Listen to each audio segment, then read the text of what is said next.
recording. Oh, Bismillahirrahmanirrahim. Assalamualaikum warahmatullahi wabarakatuh. Saya Muhammad Ardiansa dengan NIM P1190463 akan review jurnal yang pertama, Consumer Adoption of the Uber Mobile Application, Insight from Diffusion of Innovation Theory and Technology Acceptance Model. Lalu ada jurnal 2, More Friends Than Voice, The Impact of Automobile as a Service on the Incumbent Automotive Industry. Introduction. Jurnal pertama penelitian ini menjelaskan tentang literatur ekonomi sebagai sebagian besar terkonsentrasi pada pemeriksaan platform akomodasi per-to-per seperti Airbnb, dengan sedikit perhatian diberikan pada inovasi lain dalam konsumsi kolaboratif, dengan menggunakan model teoritis yang berkontribusi pada literatur dengan memasukkan arus kami pemahaman dengan perilaku adopsi konsumen melalui lensa TAM dan DIT, dan dengan menyediakan wawasan praktis penting untuk meningkatkan praktik industri. Jurnal 2, maka ini mengkaji ruang lingkup model bisnis platform jaringan yang menawarkan automobility as a service untuk mengganggu pasar dan industri otomotif yang ada. Maka ini menggunakan 3 contoh, GetRound, BlaBlaCar, dan Uber, untuk menggambarkan versi berbeda dari konsep model bisnis platform jaringan. Metode jurnal pertama digunakannya adalah kuantitatif yang menyebutkan kuesioner survei digunakan untuk mengukur konstruksi yang termasuk dalam model. Survei online digunakan untuk mengumpulkan data dari responden yang pernah menggunakan aplikasi mobile Uber sebelumnya. Penelitian ini melakukan survei dalam 2 fase, dengan studi percontohan menggunakan sampel mahasiswa diikuti dengan studi utama melalui Amazon's Mechanical Turk.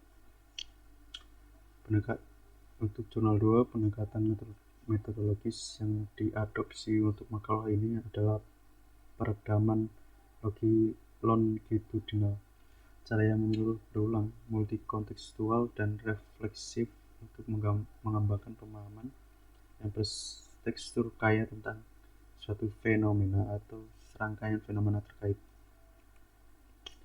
Hasilnya, di jurnal pertama, hasilnya menunjukkan bahwa keuntungan relatif, kompatibilitas, kompleksitas, observabilitas, dan pengaruh sosial memiliki pengaruh yang signifikan pada kegunaan yang dirasakan dan kemudahan penggunaan yang dirasakan, yang pada gilirannya menyebabkan sikap konsumen berikutnya dan niat adopsi.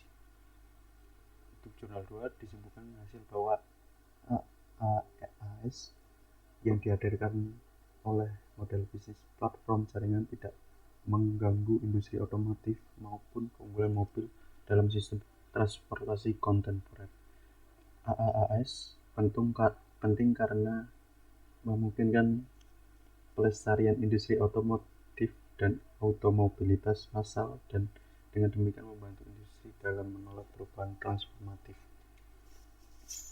Diskusi dari jurnal 1, aplikasi seluler dapat ditingkatkan dengan meningkatkan fitur-fiturnya. Keuntungan relatif dari aplikasi mobile Uber dibandingkan dengan meminta taksi reguler memiliki pengaruh yang signifikan terhadap PU dan PEOU, dengan menambahkan fitur unik dan memberikan opsi filter ke dalam aplikasi sesuai Uber yang akan membantu meningkatkan manfaat yang dirasakan pengguna dalam menggunakan aplikasi sesuai Uber.